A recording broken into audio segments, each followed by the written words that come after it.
ఏదైతే మే 13న ఎలక్షన్ జరిగిందో దాన్ని తక్కువ చేసి చూపించేదానికి అన్ని ప్రయత్నాలు జరుగుతున్నాయి. తక్కువ చేసి చూపించడం అంటే ఏదైతే ప్రజలు స్వచ్ఛందంగా ముందుకు వచ్చి దాదాపు 85% ఓటింగ్లో పాల్గొన్నారో, ఏదైతే తెలుగుదేశం క్యాడర్ ప్రాణాలకి ఎదురెళ్ళి ఎలక్షన్లో పాల్గొని సక్సెస్ఫుల్గా ఎదుర్కోగలిగారో, అటువంటి ఎలక్షన్ 85-86% ఒక పార్లమెంట్లో ఎలక్షన్ అయితే దాన్ని తక్కువ చేసి చూపించి ఏదో అధికారుల బలంతో ఇంకొక వేరే విధంగా ఏదేదో జరిగిపోయిందని చెప్పి కథలల్లే ప్రయత్నాలు చేస్తూ ఉన్నారు. ఇందాక చూపించారు ఏదైతే గాయపడిన వాళ్ళు ఎవరైతే ఉన్నారో లిస్ట్ ఇక్కడ ఉన్నారు. దీంట్లో దాదాపు 80% మంది పైనే, వారిపైన ఏం కేసులు లేవు, వాళ్ళేం రౌడీ షీటర్లు కాదు, వారు సామాన్యమైన కార్యకర్తలు. ఆ రోజు తెలుగుదేశం పార్టీ కోసం బూత్లో కూర్చున్న ఏజెంట్లు ఎక్కువ మంది ఉన్నారు. వీళ్ళలో అందరూ కూడా అన్ని కులాల వారు ఉన్నారు, ఏదో ఒక్క కులం వారు కాదు, అన్ని కులాల వారు ఉన్నారు. దెబ్బలు తగిన వాళ్ళు అన్ని కులాల వాళ్ళు ఉన్నారు.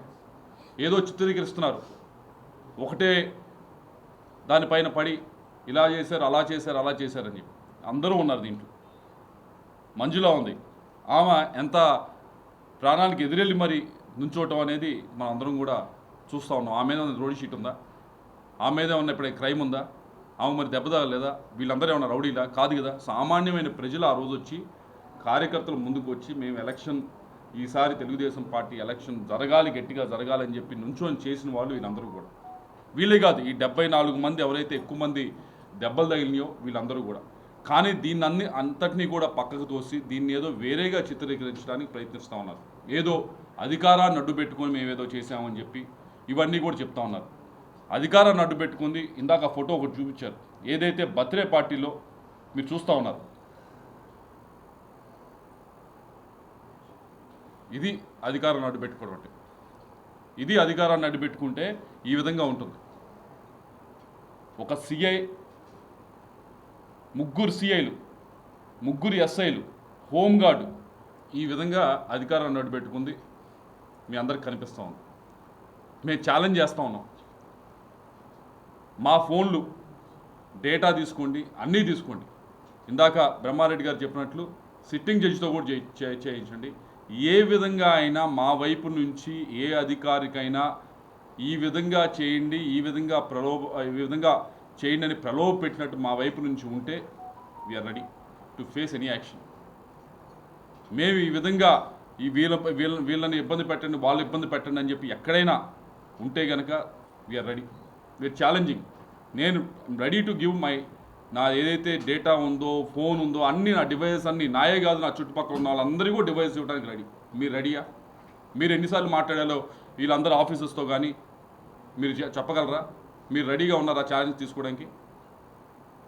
ఈ విధంగా అధికారాన్ని దుర్వినియోగం చేశారు కాబట్టే చాలా చోట్ల బదిలీ చేశారు. దీనికి ఎవరో పైనుంచి వచ్చి చేయాల్సిన అవసరం లేదు, క్లియర్గా కనిపిస్తోంది ఏ విధంగా అధికారాన్ని దుర్వినియోగం చేశారని చెప్పి. కాబట్టే ఎలక్షన్ సజావుగా సాగాలి అంటే మార్చాల్సిన అవసరం ఉందని చెప్పి ఎలక్షన్ కమిషన్ వాళ్ళు ఏం గంతులు కట్టుకొని లేరు కదా, వాళ్ళకి కనిపిస్తుంది కదా ఏమవుతుంది మార్చర్లో అని. ఇప్పుడు ఈరోజు అయింది కాదు కదా, లోకల్ బాడీ ఎలక్షన్స్ అప్పుడు అయింది, వాళ్ళు చూశారు కదా. చూశారు కాబట్టి న్యూమరస్ కంప్లైంట్స్ వెళ్ళినాయి కాబట్టి వారు ఈ అధికారులందరినీ కూడా కొద్ది గొప్ప మార్చారు. ఇంకా మార్చలేదు. ఇంకా మార్చుంటే ఇంకా సజావు సాగేది. ఎందుకని చెప్తా ఉన్నానంటే ఆ రోజు వైలెన్స్ జరిగింది అంటే ముఖ్యమైన కారణం కింద పోలీసు ఎవరైతే ఉన్నారో చాలా చోట్ల ఫోన్లు చేసినా మా కార్యకర్తలు, నాయకులు ఇదిగోండి ఇక్కడ ఇబ్బంది అవుతామని ఫోన్ చేసినా కానీ కనీసం చాలా చోట్ల రెస్పాన్స్ రాలేదు. ఇదిగో వస్తున్నాం అదిగో వస్తున్నాం అన్నారు కానీ గంటల తరబడి వెయిట్ చేసిన ఎవరు రాలేదు. ఒక గ్రామంలో అయితే పోలింగ్ ఏజెంట్గా కూర్చున్నందుకు ఆయన్ని బయటికి తీసుకురాలేక వాళ్ళ ఫ్యామిలీని లోపల పడేసి కొట్టారు. వాళ్ళ ఫ్యామిలీ లోపల కండ్లగుంట్లో కొడితే కనీసం అంబులెన్స్ కూడా లోపల రాని పరిస్థితి. పోలీసు ఫోన్ చేస్తే పోలీస్ రెస్పాండ్ అవ్వలేని పరిస్థితి. ఇది నేనేదో కథలు అల్లుతుంది కాదు, ఇది ఫ్యాక్చువల్ అయింది. హాస్పిటల్లో కూడా ఉన్నారు, మీరు వెళ్ళి కలవచ్చు ఆ పేషెంట్స్. దీన్ని పక్కకు తోసేసి దీన్ని పక్కన పెట్టేసి ఏదో అధికారాన్ని ఉపయోగించుకున్నారు లేకపోతే ఇంకోటి ఉపయోగించుకున్నారు. ఐఎమ్ ఛాలెంజింగ్, మళ్ళీ చెప్తా ఉన్నా, మేము ఎక్కడైనా ఒక అధికారికి ఫోన్ చేసి ఏ విధమైన ప్రలోభానికి గురి చేసినా we're ready to face any action. మీరు సిట్తో చేయిస్తారా, ఇంకోటితో చేస్తారా, ప్లీజ్ డూ ఇట్. మా ఫోన్సే కాదు, మా కదలికలు కానీ లాస్ట్ 1 month నుంచి కానీ అన్నీ కూడా రికార్డ్ అయి ఉన్నాయి. దీనికేమి పెద్ద ఇదేం అవసరం లేదు. మేము ఎవరిని కలిసాం, ఎక్కడ కలిసాం, ఏం చేసాం అనేది ప్రతి ఒక్కరికి ఓపెన్గానే ఉంది. ఎక్కడ కూడా మేము ఇలా బర్త్డే పార్టీల్లో ఈ పోలీసులందరినీ పిలిచి మాట్లాడటం కానీ, ఈ విధంగా ఇన్ఫ్లుయెన్స్ చేయడం కానీ ఎక్కడా చేసింది లేదు. దయచేసి ఈ ఎలక్షన్ని 2024 మే 13 జరిగిన ఎలక్షన్ తక్కువ చేసి మాత్రం మాట్లాడమాకండి. ఇది చేసిన ఈ ఎలక్షను ప్రజలు చేసిన ఎలక్షన్, నర్సరావుపేట పల్నాడు ప్రజలు చేసిన ఎలక్షన్, మార్చల ప్రజలు చేసిన ఎలక్షన్, తెలుగుదేశం క్యాడర్ చేసిన ఎలక్షన్. దీంట్లో అన్ని కులాల వారు, అన్ని మతాల వారు కూడా వచ్చి మా వెనకమాల నుంచొని పనిచేశారు. ఏదో ఒకళ్ళే పనిచేశారని దయచేసి చిత్రీకరించేదానికి దయచేసి ఆపమని మిమ్మల్ని కోరుతాం. మీరే చూడండి, మీ అందరు మీడియా మిత్రులకి అందరికీ చెప్తాను, దీంట్లో మీకు ఉన్నాయి. ఎవరైతే దెబ్బలు తగిలి ఉన్నారో వీళ్ళందరూ ఒక్కరు వాళ్ళు ఉన్నారా? అందరూ ఉన్నారు కదా, దీంట్లో అందరూ ఉన్నారు కదా. ఎందుకు దయచేసి ఇది బయటికి తీసుకురావట్లేదు? మీడియా మిత్రులు కోరుతా ఉన్నా, వీళ్ళని వెళ్ళి కలవండి దయచేసి. హాస్పిటల్లో ఉన్నారు వీళ్ళు, వాళ్ళు కలిసి వాళ్ళని అడగండి ఏమైంది ఆ రోజు అని కనుక్కోండి. దీన్ని బయటికి తీసుకురండి. ఏదైతే వైఎస్ఆర్ కాంగ్రెస్ పార్టీ చిత్రీకరించడానికి ప్రయత్నిస్తూ ఉందో దయచేసి దాన్ని మానుకోవాలని చెప్పి కోరుతా ఉన్నాం. మేము రెడీగా ఉన్నాం, బ్రహ్మారెడ్డి గారు రెడీగా ఉన్నారు, మా ఎమ్మెల్యే క్యాండిడేట్స్ కూడా రెడీగా ఉన్నారు. తీసుకోండి, మా డేటా తీసుకోండి, మా ఫోన్ కాల్స్ తీసుకోండి, వెరిఫై చేయండి ఎవరితో ఏం మాట్లాడామో, ఏ విధంగా ఏం మాట్లాడామని. వెరీ ట్రాన్స్పరెంట్గా మేము వెళ్ళి అడగడం జరిగింది. మేము 150 పోలింగ్ బూత్ స్టేషన్స్ ఇచ్చాం.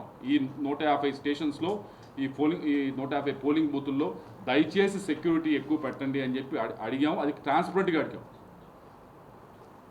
అడిగాం.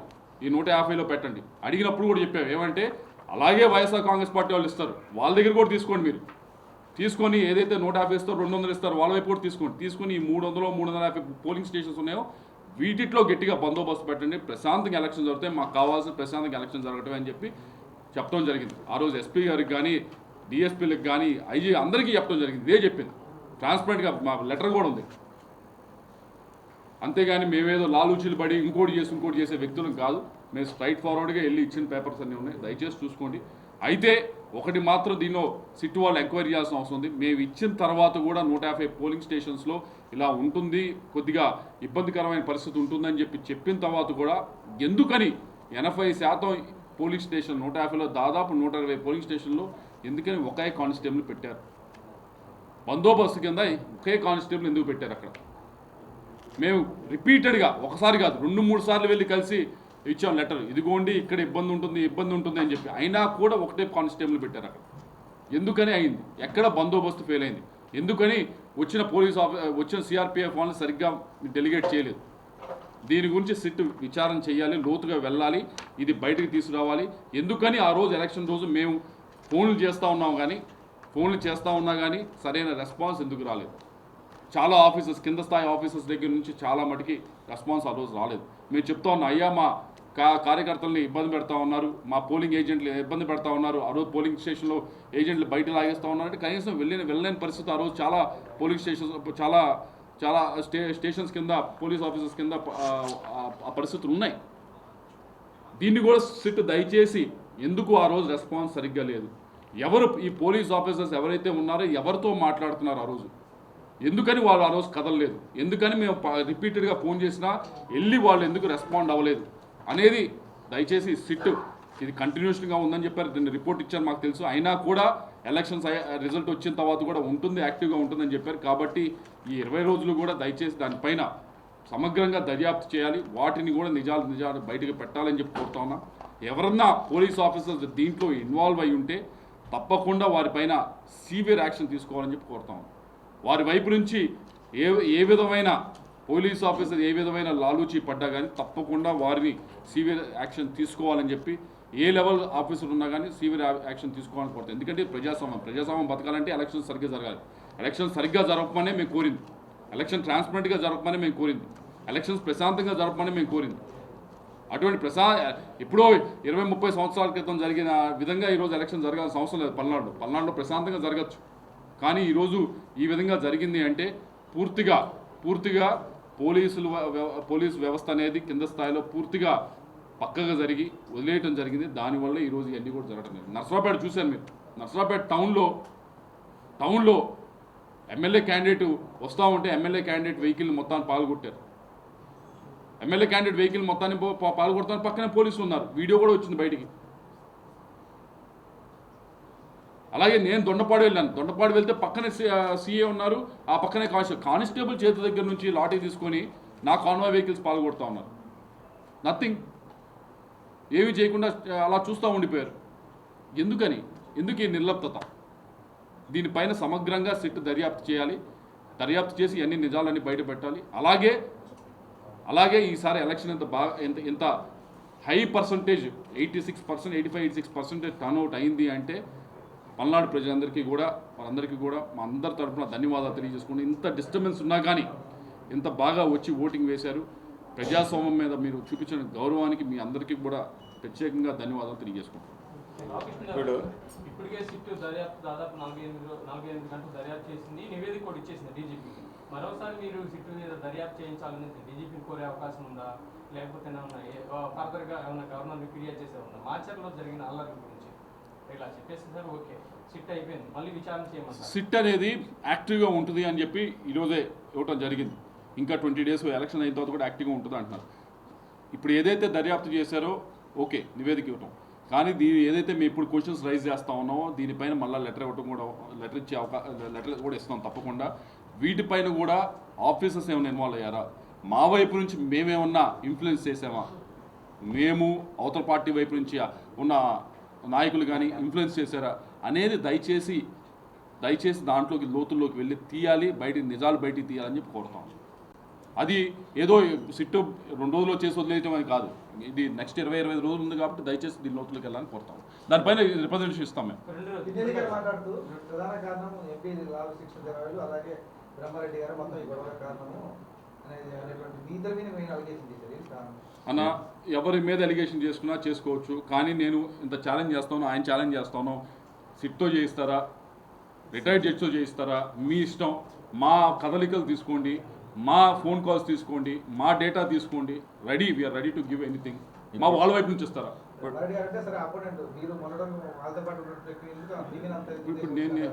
నేను కూడా అపోనెంటే కదా. ఇప్పుడు నేను అపోనెంటే కదా. ఇప్పుడు నేను అపోనెంటే కదా. సిట్ దర్యాప్తు ఇప్పటికే చేసేసింది, పూర్తయింది. మరోసారి సిట్టు మరి దర్యాప్తు కోరుతున్నారు, ప్రాథమికంగా ఆధారాలు కూడా సేకరించాలి అని చెప్పి. మరి అంటే సిట్టు మీద మీకు అనుమానం ఉందంటారా, లేకపోతే ఎలా భావించాలి అంటారు? లోతుగా దర్యాప్తు చేయలేదంటారా? ఈ 2 విషయాలు ఏదైనా సిట్ని నియమించిన అధికారులు ఎవరు? ఇదే చీఫ్ సెక్రటరీ కదా. నేనైతే నా పర్సనల్ ఒపీనియన్, ఈ సిట్లో కూడా ఏం న్యాయం జరుగుద్ది? మొత్తం చీఫ్ సెక్రటరీ కన్సర్న్లో మొదటి నుంచి మేము మొత్తుకుంటుంది చీఫ్ సెక్రటరీ ఈ రాష్ట్రానికి. ఇవన్నీ కూడా మేము central election commission Rajiv Kumar దగ్గర నుంచి ఒక్కొక్కళ్ళకి దశల వారీగా పెడుతూ వచ్చిన కంప్లైంట్స్. ఈ రోజు వరకు ఒక్క చర్య తీసుకున్నారా? ఎన్ని రోజుల నుంచి? 6 నెలల నుంచి 5 నెలల నుంచి హైపర్ సెన్సిటివ్గా విలేజెస్లో ఉన్న గత ఎన్నికల డేటాని కూడా పొందుపరుస్తూ ఏ విధంగా ఆ ఊర్లో రిగ్గింగ్లు జరిగినాయని చెప్పేసి చూపిస్తూ మేము ప్రతి పేపర్ ఎవిడెన్స్తో సహా ప్రొడ్యూస్ చేశాం. కానీ చర్యలు లేవు. ఉన్నతాధికారులు ఏం చెప్తారంటే మాకు మెయిన్ ప్రాబ్లం అంటారు. అంటే ఒక ఎస్పీ గారి సమక్షంలో నా మీద దాడి జరిగింది అంటే ఏ విధంగా ఉంది? ఫోర్స్ని ఎలకేట్ చేసింది ఎవరు? ఇప్పుడున్న డిఎస్పీ. అతన్ని అతని మీద ఎందుకు చర్యలు తీసుకోలేకపోయారు? గతంలో వాళ్ళు నియమించిన అధికారులు ఎక్కడ ఎంత ఫోర్స్ అనేది నియమించారు. ఈరోజు కొత్తగా వచ్చిన ఎస్ఐల మీదనో సిఐల మీద పట్టం కాదు, ఎక్కడ ఎంత ఫోర్స్ ఉండాలని నిర్ణయించింది మీరు, మీ అధికారులు, నువ్వు వేసుకున్న అధికారులు, నీకు ఊడిగం చేసిన అధికారులు. నీ బర్త్డే కేకుల్లో, నీ క్యాన్వాయ్లో ముందు వెనక, నీ తమ్ముడికి కూడా అసలు తమ్ముడికి ఏం ప్రోటోకాల్ ఉందని పోలీసు వ్యాన్లు ముందు వెనక పెట్టి తిప్పారు. ఈ పోలీసు అధికారులు సిగ్గుపడాలా. ఈరోజు మాట్లాడుతూ ఉన్నారు. అన్నంటే ఎమ్మెల్యే సెక్యూరిటీ కోసం, తమ్ముడికి గన్మెన్లు, తమ్ముడు వెళ్తుంటే police CI van, SI van. ఏంటి అసలు ఇది ప్రజాస్వామ్యం? ఈ అధికారులే వెనకొచ్చి వేసుకొని మాట్లాడుతున్నారు. ఈ అధికారులు ఎవరికి ఊడిగం చేశారు? మాచర్ల నియోజకవర్గంలో కేవలం మార్చింది 3 ఎన్నికల కమిషన్ వచ్చిన తర్వాత. మిగతా వాళ్ళందరూ కూడా నువ్వు నియమించుకున్నవాళ్ళు, నీకు ఊడిగం చేసినవాళ్ళు. ఒక ఎస్సీఐ కారంపూడిలో ఒక టీ స్టాల్ దగ్గరికి వెళ్ళి పిస్టల్ తీసి బెదిరిస్తే ఆ విషయాన్ని ఎలక్షన్ కమిషన్ దృష్టిలో ఉండి వాళ్ళు ట్రాన్స్ఫర్ చేస్తే అతని కులం గురించి తీస్తాడు. మాట్లాడితే కులం, ఈ కులాల కంపుతో ఈ రాష్ట్రాన్ని ఏం చేద్దాం అనుకుంటున్నారు? చాలలేదా? హైదరాబాదులో మత కల్లోలో ఆ రోజు జనార్దన్ రెడ్డిని దింపడానికి చేసిన అల్లర్లు చాలలేదా? ఈ రాష్ట్రాన్ని రావణ కాష్టం చేద్దాం అనుకుంటున్నారా? రాయలసీమ నుంచి ఈరోజు కోస్తా ఆంధ్రప్రదేశ్ వరకు నీ అరాచకాలు, దాడులు, ఎప్పుడన్నా ప్రశాంతంగా ఉండే గోదావరి జిల్లాలు సైతం ఈరోజు రాష్ట్రంలో మరి బగ్గుమనే పరిస్థితి. దీనికి కారణం ఎవరు? ప్రజలు గమనించాలి. ఏ కులాన్ని ఉద్ధరించలేదు ఈ వైసీపీ పార్టీ. ఈ యువజన శ్రామిక రైతు పార్టీ అని చెప్పుకున్న యువతకేం చేశావు? శ్రామికులకేం చేశావు? రైతులకేం చేశావు? ఉద్యోగస్తులకేం చేశావు? అందరికీ అన్యాయం చేశావు, అందరికీ ద్రోహం చేశావు. నా ఎస్సీలు, నా ఎస్టీలు, నా బీసీలు, ఏ ఎస్సీకి, ఏ ఎస్టీకి, ఏ బీసీకి, ఏ మైనార్టీకి నువ్వు న్యాయం చేశావు. వాళ్ళకున్న పథకాలన్నీ ఉడబీకి ఇవాళ మళ్ళీ ఇంకొకసారి కులాలు మాట్లాడతారా? సిగ్గుందా మీకు అసలు? సిట్టు విచారణలో ఉన్నటువంటి అధికారులు మాత్రం ఏసీబీకి చెందిన వీరంతా గతంలో ఈ టీడీపీ నేతలు కానీ కార్యకర్తలు కానీ టార్గెట్ చేసి సిట్టు చంద్రబాబు వాడిని కూడా అరెస్ట్ చేసి చాలా తీవ్ర ఇబ్బందులు. ఇలా వీళ్ళనే ఎందుకు పెట్టారు? వీటిలో రిటైర్డ్ జడ్జెస్ కానీ వీళ్ళెవరిని ఎందుకు పెట్టలేదు? అదే నేను అడుగుతుంది. దీని మీద ఉన్నటువంటి వీళ్ళందరినీ నియమించింది ఎవరు? దీంతో పాటు ఒకటి మీ ఎస్పీ నిన్న జరిగినటువంటి పోలీస్ రిక్రూట్మెంట్లో గుంటూరు జిల్లాకు చెందిన ఒక సిఐ, అతన్ని స్పెషల్ బ్రాంచ్ సిఐగా ఇచ్చారు. అతను గతంలో కూడా ఒక మంత్రికి ఒక ప్రధాన అనుచరుడి కంటే ఎక్కువగా ప్రవర్తించాడు. అతన్నే ఇప్పుడు ఎస్బీ సిఐగా నియమించారు. అంటే ఎక్కడ ఏం జరుగుతుంది? అసలు ఎన్నికల కమిషన్ కూడా తప్పుగా పట్టించే విధంగా ఉందా? ఏం జరుగుతుంది? ఈ మొత్తం కూడా చీఫ్ సెక్రటరీ కన్సర్నల్లో నడుస్తూ ఉంది. ఈ రోజు కూడా అదే చీఫ్ సెక్రటరీ ఈ రోజు కూడా కంటిన్యూ అవుతా ఉన్నాడు. రాజేంద్రనాథ్ రెడ్డి గారు డీజీపీగా మారొచ్చేమో కానీ తర్వాత డీజీపీ అపాయింట్మెంట్లో కూడా వీళ్ళ హస్తమే కదా. ఈయన ప్రపోజ్ చేసిన వాళ్ళు, ఈయన పంపించిన ప్యానల్లోనే కదా సెలెక్ట్ చేసింది. ఈరోజు సిట్లో కూడా వాళ్ళు ఎవరినైతే పంపించారో వాళ్ళే ఇచ్చేశారు. ఈ సిట్టు దర్యాప్తులో కూడా నాకు నమ్మకం కుదరట్లేదు. ఈరోజు ఎమ్మెల్యే ఇంట్లో ఆయుధాలు పట్టుబడ్డాయి, దాని మీద ఏముంది? యాక్షన్ లేదు. ఎమ్మెల్యే పారిపోయాడు, ఏమి మీరు పట్టుకోలేరా ఎమ్మెల్యేని? ఎందుకు పట్టుకోలేకపోయారు? అంటే మరిన్ని దాడులో కుట్రలో చేయమనే బయట ఉండి ఏది జరిగినా ఈ రాష్ట్ర ప్రధాన చీఫ్ సెక్రటరీ ఎవరైతే ఉన్నారో జవహర్ రెడ్డి గారి కనుసన్నల్లోనే ఇదంతా నడుస్తూ ఉంది. ఈరోజు కొత్తగా సిట్లో వేసిన డీజీపీని మార్చిన, మిగతా ప్యానల్లో ఎస్పీలని మార్చిన, అదంతా ఆయన కనుసన్నల్లో జరిగిన విషయం. దానికి తెలుగుదేశం పార్టీకి కానీ ఏం సంబంధం? ఏదన్నా ఉంటే ఎలక్షన్ కమిషను, చీఫ్ సెక్రటరీ వీళ్ళ లెవెల్లో జరిగినాయి. కానీ ఒకటి మాత్రం జరుగుతూ ఉంది, మీరు అందరూ గమనించాలి. ఎలక్షన్ కమిషన్ని వీళ్ళందరినీ కూడా డిఫెన్స్లో నెట్టడానికి అన్ని ప్రయత్నాలు కూడా చేస్తూ ఉన్నారు. ఈ లెటర్ నిన్న ఇచ్చిన లెటర్ అయితే కానీ, సిట్కి ఇచ్చిన లెటర్ అయితే కానీ, ఇవన్నీ కూడా దయచేసి సిట్ ఆఫీసర్స్ కానీ ఎలక్షన్ కమిషన్ కానీ కోరుతూ ఉంది ఒకటే, మేము అందరం కూడా ట్రాన్స్పరెంట్గా ఉండండి, ట్రాన్స్పరెంట్గా ఇన్వెస్టిగేషన్ చేయండి, నిజాలు బయటికి పెట్టండి. ప్రజలకు తెలియాల్సిన అవసరం ఉంది. ఏం జరిగింది, ఎందుకు జరిగింది తెలుసుకుంటేనే దాని తర్వాత తీసుకోవాల్సిన చర్యల గురించి ఆలోచించడానికి మంచి అవకాశం ఉంటుంది. కానీ ఎవరో ప్రెషర్ చేస్తున్నారని, ఎవరో ఫోర్స్ చేస్తూ ఉన్నారని చెప్పి ఈ ఆఫీసర్స్ అందరినీ కూడా ఏదో విధంగా డిఫెన్స్లో నెట్టడానికి ప్రయత్నిస్తే మాత్రం దయచేసి ఈ సిట్ కానీ ఇంక వేరే ఎవరు వేసినా కానీ ఇన్వెస్టిగేషన్ చేసినా కానీ నిజాలు బయటికి రావు. దయచేసి ఆఫీసర్స్ని కోరేది ఒకటే, మా కాన్ఫిడెన్స్ ఇప్పటికి కూడా పెట్టేదానికి మా కాన్ఫిడెన్స్ ఉంచేదానికి మేము అన్ని ప్రయత్నాలు చేస్తూ ఉన్నాం వాళ్ళ మీద. వారిని కోరేది ఒకటే, దయచేసి ట్రాన్స్పరెంట్గా ఉండండి, నిజాలు బయటికి తీయండి. తీసుకోవాల్సిన చర్యల్ని చాలా గట్టిగా తీసుకోవాల్సిన అవసరం ఉంది. ఇంత లా అండ్ ఆర్డర్ ఫెయిల్యూర్ అనేది రాష్ట్రంలో జరగడం అనేది చాలా బాధాకరమైన విషయం. దయచేసి ట్రాన్స్పరెంట్గా చేయాలని చెప్పి కోరుతాం.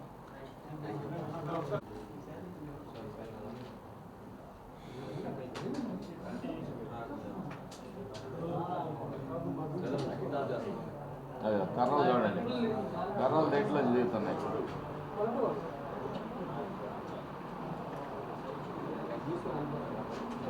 ఎమ్మెల్యే ఇప్పుడే ఎమ్మెల్యే దిగుతాడు. పక్కనేమో వెహికల్స్ నుంచి కర్రలు రాడ్లు దిగుతున్నాయి. ఇప్పుడు ఎమ్మెల్యే అది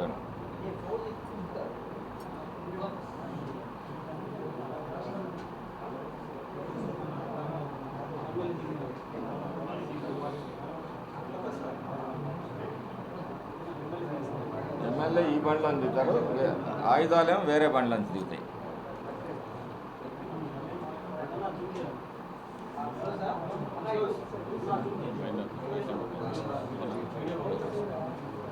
Thank you.